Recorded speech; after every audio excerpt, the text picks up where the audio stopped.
So, paano? Pinayagan ka na ba ng strict mommy? Don't worry, babe. Nagawa ko na ng paraan. Paano? Pinaalam ko ni Kuya Gab? Nakapagbigay na ako ng consent letter, okay?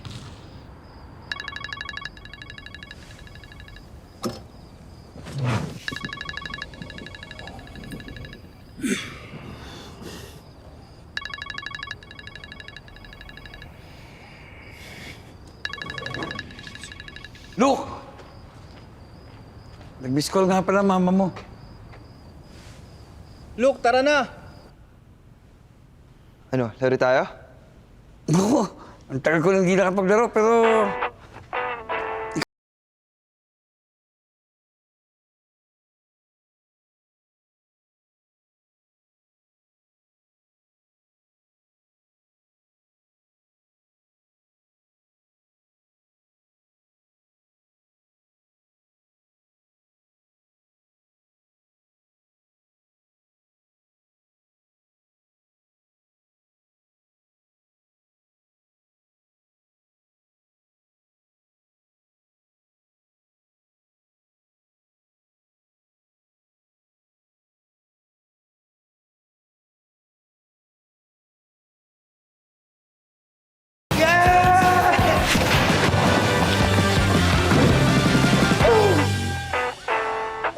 Gising po, gising po! Pinalo tayo! Ano? Parano tayo? Pinalo tayo! Sorry! Sorry, anak! Sensya ka na, anak! Shish! Shish! Pagod. Anak, pasensya ka na, ha? Hindi ko sinasadya. Okay lang po. At least may remembrance ako galing sa inyo. Ay, nako. Sino kaya to? Number lang. Baka may isa ka pa pong anak. Huwag ka magbiro ng ganyan. Baka mamaya takihin na ako. Hello?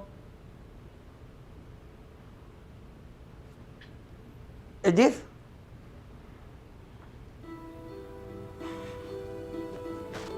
Teka muna. Huwag ka magtaas sa boses. Anak mo yung kumontak sa akin. Siya yung nagpakilala sa akin. Ano sulat?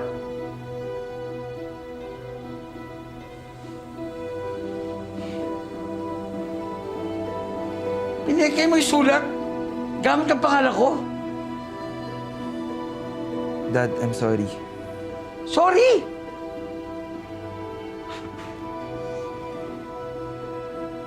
Ano ba, Luke? Yun lang ba ang dahilan kung bakit mo ako kinilala? Tinanggap ko naman lahat, ah! Kahit kinakaya mo ako sa mga kaibigan mo. Pero sobra na to. Galit na galit ang mama mo. Gusto ko lang po talaga sumama sa Palawan. Ngayon alam ko ng dahilan ba't di ka pinapayagan ng mama mo. Luke, hindi lang kami ng mama mo niloko mo. Ultimo eskwelahan. Alam mo bang pwede ka ba suspended sa ginawa mo? Dad, I'm sorry, okay?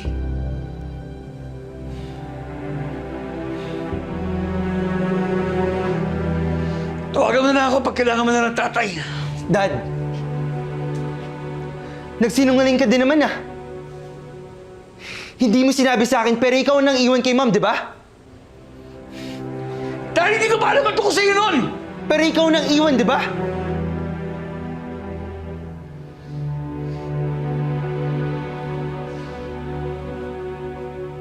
Dahil sinabihan ako ng magulang ng mama mo na wala naman akong kwenta. At naniwala naman ako. Kaya ako siya hiniwalayan.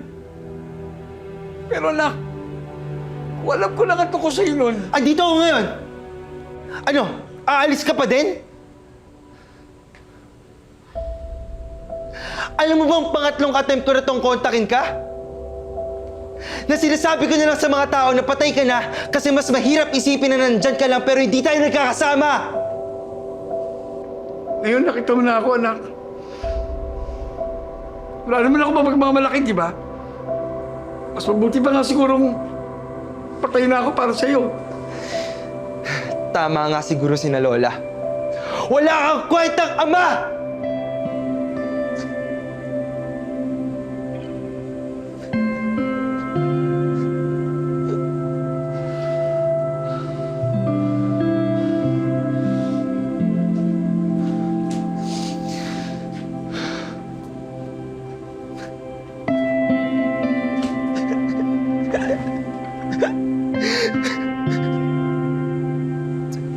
Ayos sinabi.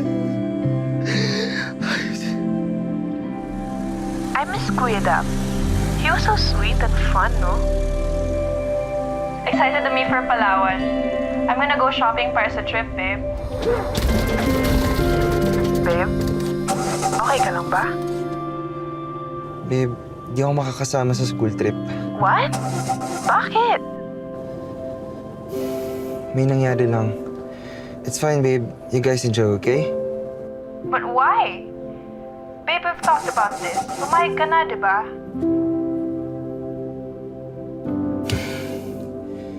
Ngayon pa talaga, oh. Oh, wala naman siyang balak ilayo sa'yo yung anak mo. Ay, init. Wala naman. Nakapag-usap naman kami ni Edith ng masinsinan. Ang gusto lang niya, ay malaman niya tuwing magkikita kami. O, nakausap mo naman yung bata.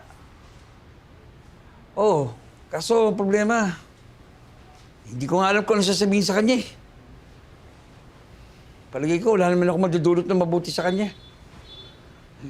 Alam mo naman, pare, ultimo tong renta sa bahay. Hindi ko mabayaran. Pards, alam mo, hindi nakabase sa estado ng buhay mo ang pagiging tatay. Ang pagiging tatay ay yung mag-i-stay ka para sa anak mo. Kahit gaano kasakit, kahit gaano kahirap, ganon ang pagiging tatay.